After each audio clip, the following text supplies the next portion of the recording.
गया शिक्षक निर्वाचन क्षेत्र के से एमएलसी के उम्मीदवार हैं हम डॉक्टर राम प्रकाश सज्जानंद सिन्हा महाविद्यालय के एसोसिएट प्रोफेसर हैं और संस्कृत विभाग में हैं।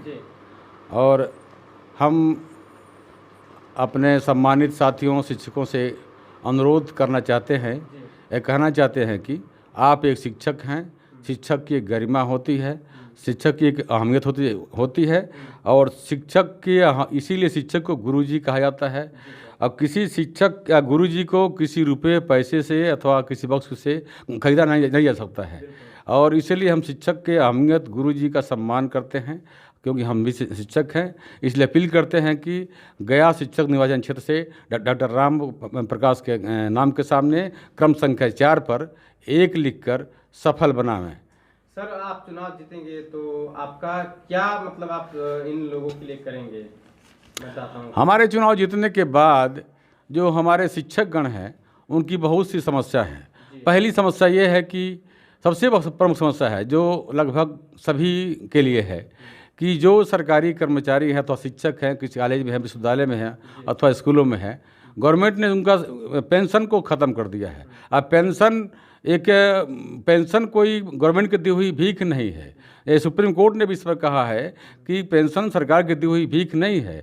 जो आदमी ज़िंदगी भर काम करता है उसके प्रतिफल में उसको अंतिम में जीवन जीने के लिए एक व्यवस्था की जाती है जीवन जीने के लिए, ताकि उसका बुढ़ापा सही ढंग से कर सके।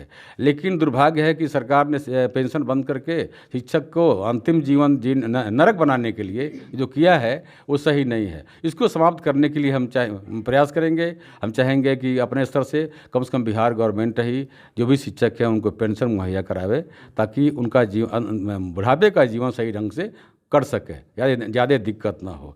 दूसरी बात यह है कि हमारे जो बहुत से वित्तरहित स्कूल हैं, बहुत से वित्तरहित कॉलेज हैं और बहुत से सेवा करते करते सेवानिवृत्त हो गए और और गवर्नमेंट ने उनको नाम दे दिया कितनों को वित्त रहित शिक्षा नीति। जो वित्त रहित शिक्षा नीति ही गलत है, क्योंकि ऐसा नीति तो होना ही नहीं चाहिए। अरे वित्त शिक्षा सहित शिक्षा नीति हो और तब प्राइवेट हो, लेकिन तुम सरकार में भी मानते हो और वित्त रहित मानते हो, ये कितनी गलत है। तो कम से कम 1980 से लागू वित्त रहित शिक्षा नीति को समाप्त कर दिया जाए और जो वित्त रहित कॉलेज हैं अथवा स्कूल हैं उसमें हम चाहते हैं कि गवर्नमेंट अपने मानक अर्हता के अनुसार उसमें नियुक्ति करे। बहुत सीट खाली हुई हैं, इसमें हमारे बहुत से शिक्षक जो विद्यार्थी हैं जो पढ़े लिख कर के MA PhD नेट बहुत से हैं, बेरोजगार पड़े हुए हैं, उनको भी रोजगार मिलेगा और जो शिक्षक का कार्य भी बढ़िया से ढंग से होगा, क्योंकि उसमें छात्रों की संख्या पर्याप्त है। और दूसरी बात यह है कि जो शिक्षकेतर कर्मी जो उसमें वितरित कॉलेजों में और स्कूलों में जो किसी की मृत्यु हो जाने पर उनके परिवारों को भी नौकरी की व्यवस्था की जाए। और जो ये सबसे बहुत समस्या है कि जो नियोजित शिक्षक हैं उनको आज तक राज्य कर्मी का दर्जा माना ही नहीं गया है, इसलिए उनको राज्य कर्मी का दर्जा दिया जाए, नहीं राज्य कर्मी माना जाए। राज्य कर्मी मान देने से कम बहुत सी समस्याओं का हल हो जाएगा, लेकिन गवर्नमेंट उनको राज्य कर्मी नहीं मानती है, जबकि सारा काम उनसे लेती है, चाहे इलेक्शन हो, अन्य जो भी गवर्नमेंट का आदेश है उसका पालन करते हैं। और आज देखा जाता है हर स्कूल कॉलेज उन्हीं के बल से चलता है जो शिक्षक नियोजित हैं। इसलिए उनको मैं चाहता हूँ कि उनका समाधान किया जाए। और सी कॉलेजों में जैसे वोकेशनल की पढ़ाइयाँ होती हैं, छात्र भी हैं पर्याप्त मात्रा में, अध्यापक भी हैं, डिग्रीधारी भी हैं, लेकिन बहुत अल्प वेतन पर काम करते हैं। और मैं चाहता हूं कम से कम गवर्नमेंट उनके लिए प्राइवेट से समाप्त करके ले ले अपने हाथ में, और जो योग्यताधारी टीचर हैं उनको बहाल कर दे।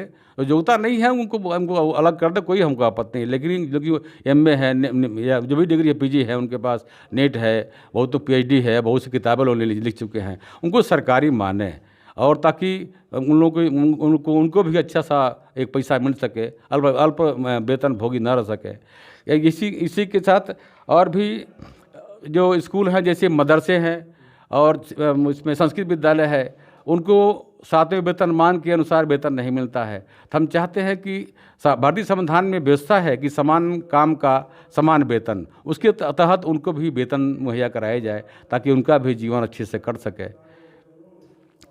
इसके साथ आप सभी बंधुओं को मैं सादर नमन करता हूँ। मैं चाहता हूँ कि आप लोग एक शिक्षक को, डॉक्टर राम प्रकाश को भारी मतों से विजय बनाने के लिए उनके नाम क्रम संख्या 4 के सामने 1 लिख करके, अंग्रेजी का अंक 1 लिख करके सफल बनावें। धन्यवाद।